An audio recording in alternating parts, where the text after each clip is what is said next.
nos últimos 15 anos, um crescimento e fortalecimento das organizações criminosas no Brasil, organizações que muitas vezes o Estado não tinha coragem de enfrentá-las.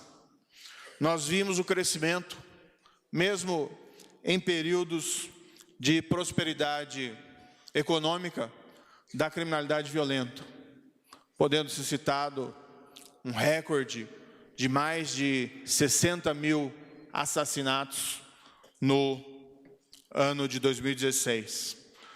Nós vimos o Brasil se tornar um abrigo para criminosos comuns, muitos deles envolvidos em atividades terroristas. Nós vimos até mesmo a audácia de criminosos praticando atentados contra a sociedade civil e até mesmo contra um candidato à presidência da República. Todos esses fatos nos entristeceram, mas creio que é possível nós afirmarmos que esses tempos acabaram. O Brasil, durante o seu governo, isso Vossa Excelência tem reiteradamente afirmado, não vai ser mais um paraíso para criminosos. E o que nós temos visto desde o início do ano, embora haja muito a ser feito, reflete essa mudança de política. Hoje mesmo foi publicado que nos primeiros 7 meses desse ano houve uma queda de cerca de 22% do número de assassinatos no Brasil em comparação com o mesmo período do ano anterior. 22% aqui representam exatamente 7.109 pessoas que não perderam a vida. 7.109 pessoas que não morreram assassinados por crimes violentos, a menos do que o número de assassinados em relação ao ano anterior.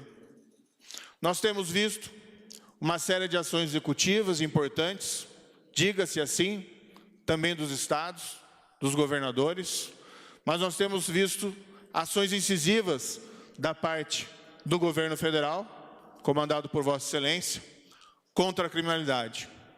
Refletida, por exemplo, recordes de apreensões de cocaína pela Polícia Federal, recordes de apreensão e sequestros de bens de organizações criminosas pela Polícia Federal, recordes de apreensões e de atuação da Polícia Rodoviária Federal, a Força Nacional, uma força poderosa do governo federal, cada vez mais atuante, cada vez mais requisitada, cada vez mais valorizada e atendendo uma série de crises de segurança pontuais, mas que são rapidamente debeladas pela ação enérgica do governo federal.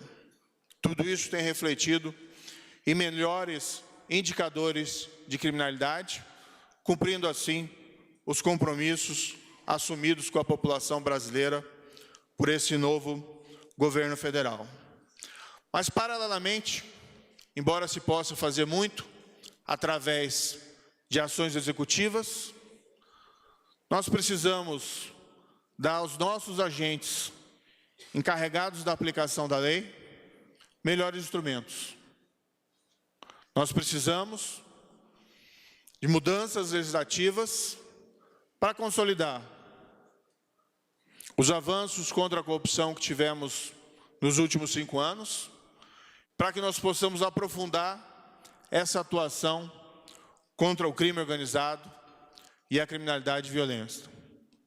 Sob a orientação de Vossa Excelência, nós formulamos e apresentamos esse ano ao Congresso Nacional esse pacote anticrime. Basicamente 3 projetos de lei tratam de aspectos diferenciados, com várias medidas que são importantes para que nós possamos avançar nessa área. Ações executivas são importantes, mas mudanças legislativas são igualmente fundamentais.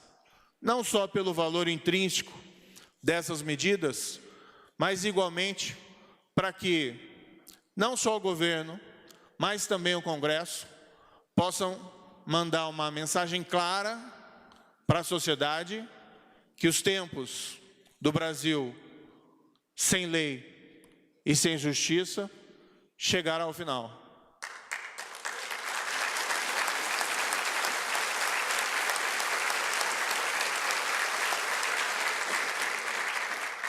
Que o crime não compensa, que não seremos mais um paraíso para a prática de crime ou para criminosos.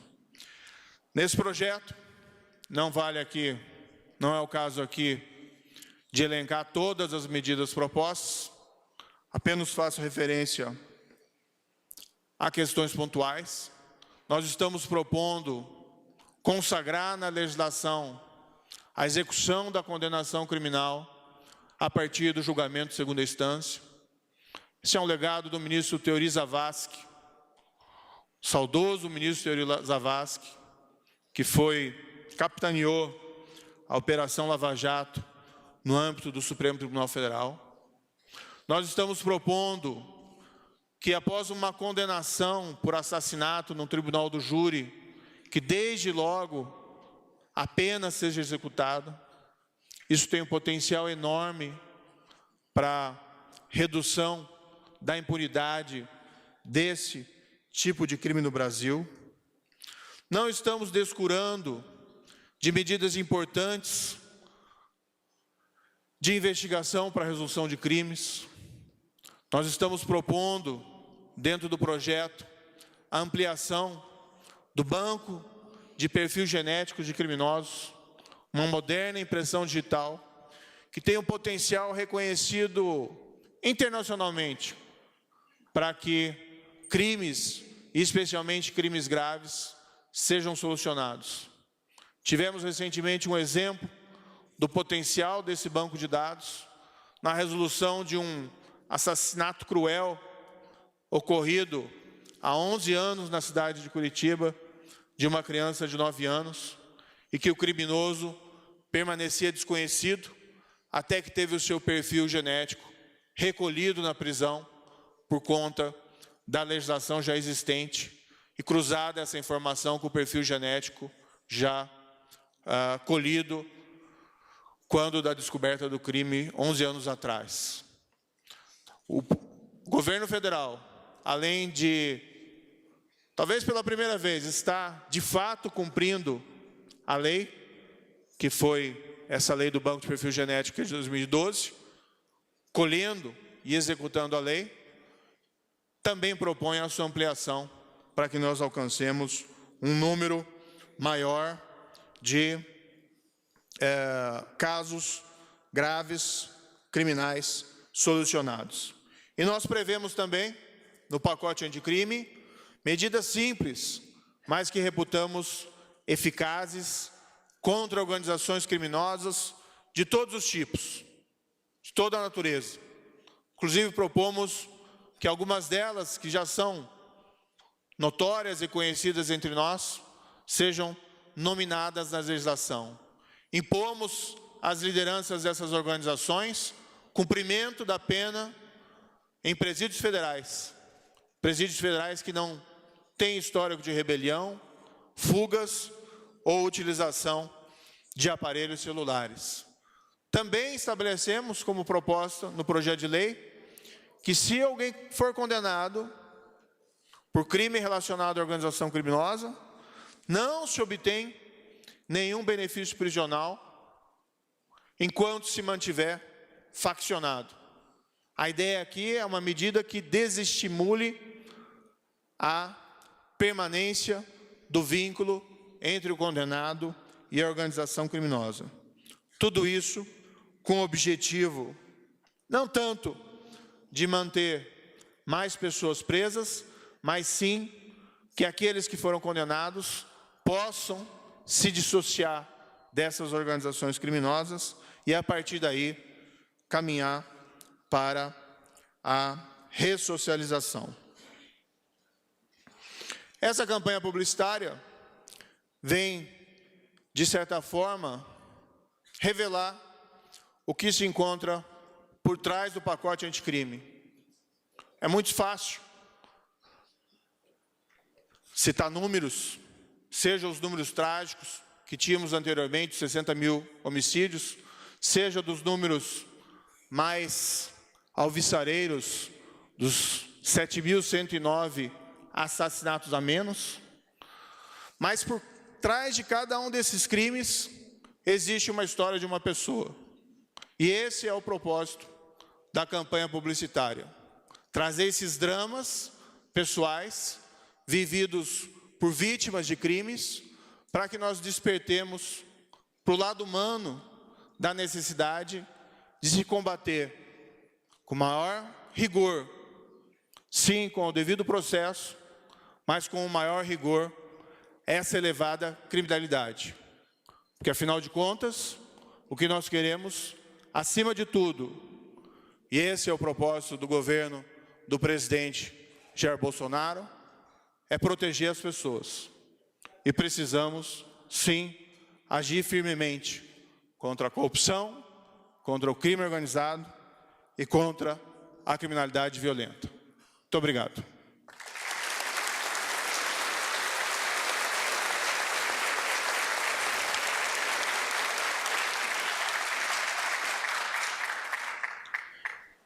Senhoras e senhores, com a palavra o presidente da República, Jair Bolsonaro.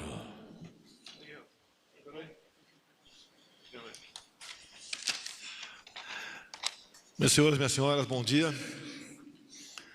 Eu cheguei no Rio de Janeiro em 1974, em Resende.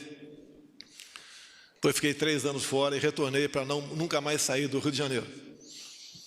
Entrei na política em 88. Depois assisti um governador recém-eleito mudar completamente a política de segurança em meu estado. Não precisava dizer que era para pior. Na política, eu sempre estimulei meus filhos e demais parlamentares do meu ciclo de amizade a, sempre que possível, prestigiar, conceder diplomas, medalhas para policiais, civis e militares que tivessem envolvido em ações nas quais eles obtiveram sucesso em benefício da sociedade. Foram centenas de momentos que eu e meus filhos homenageamos esses verdadeiros heróis num estado onde o crime, com toda certeza, se faz de forma mais aguda. E ao longo dessas últimas décadas, assistimos que essa política cada vez mais piorava a questão da segurança pública. E sempre pensava comigo, quando tiver oportunidade um dia, vamos buscar uma maneira de mudar. Aos jovens parlamentares que estão aqui. Hoje, muitos de vocês aqui integram o que se chama bancada da bala. Uma maneira de depreciar o trabalho de vocês. Lá atrás, quase que de forma isolada, pelo que eu me lembro, lá dentro da Câmara, era eu e o então coronel Alberto Fraga, que sozinhos seguravam uma onda contra os policiais. Inclusive, Sérgio Moro, um projeto de lei, acredite se quiser, determinando que os policiais, sniper, os atiradores de escola, fossem proibidos de usar balaclava. Ou seja, para expô-los, inibi-los a não cumprir com o seu trabalho no momento grave. Que mesmo um policial que está atrás de um fuzil de precisão, apontando para um marginal que tem à sua frente um inocente, para ele pensar 2, 3 vezes antes de puxar o gatilho. Não raras vezes isso aconteceu no Rio de Janeiro e o policial teve seus problemas. E o tempo passando e essa política cada vez mais piorando. É um sinal claro, colegas parlamentares, que o que foi feito até o ano passado estava no caminho errado, que a violência só subia, só aumentava. Chegando, tive a satisfação de que o então juiz Sérgio Moro aceitasse vir trabalhar conosco. Um homem que abriu mão de 22 anos de magistratura. E agora, em parte, nós conversamos muito, ele também sente que somos impotentes em algum momento, mas estamos vagarosamente conseguindo ganhar a guerra da informação, tendo o apoio de deputados e senadores, estamos mudando. Agora, mais do que isso, é a postura. Uma das medidas, iniciativa do Sérgio Moro, foi espalhar pelo Brasil, ou tirar do seu habitat presos perigosos. Por si só, a cadeia de informação foi cortada, o crime diminuiu. Então, foi uma das primeiras medidas bem-sucedida. Eu confesso aos senhores, todos nós ficamos preocupados com aquela ação que foi, se não me engano, início de fevereiro. Ficamos preocupados, mas graças a Deus não vazou nada da informação e ela foi coberta de sucesso. Mas algo mais tinha que fazer. Eu, quantas vezes visitei o presídio da Polícia Militar em Benfica, no Rio de Janeiro, conversando com os homens da segurança, que estavam lá no comando do estabelecimento prisional, bem como conversando com policiais presos, policiais, militares, bombeiros presos. E conversando com eles, não mais com sentimento, a certeza que lá dentro tinha muito inocente. Tinha culpado? Tinha, mas também tinha muito inocente. Basicamente por causa de quê? Excesso. Pode de madrugada, na troca de tiro com o marginal, se o policial dá mais de 2 tiros, ele ser condenado por excesso. Um absurdo isso daí.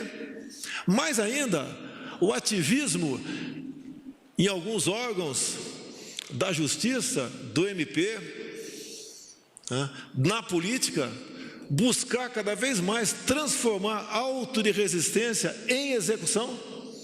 É doloroso você ver um policial, chefe de família, preso por causa disso. Muitas vezes a gente vê que um policial militar, que é mais conhecido, ser alçado para uma função e vem a imprensa dizer, ele tem 20 auto-resistência, tinha que ter 50. É sinal que ele trabalha, que ele faz sua parte e que não morreu. Ou queria que nós providenciássemos um emprego para a viúva. Isso tem que deixar de acontecer. E como? Mudando a legislação.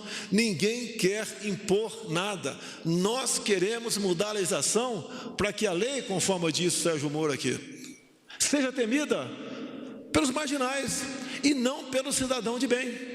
Esse é o espírito da lei, esse é o objetivo do lançamento da propaganda do projeto anticrime do ministro Sérgio Moro. É isso que o Brasil precisa.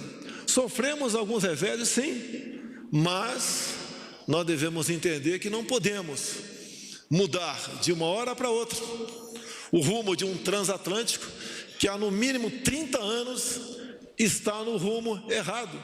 Vamos fazendo a nossa parte. Cada vez mais boas pessoas somam-se ao nosso lado para buscarmos essa solução.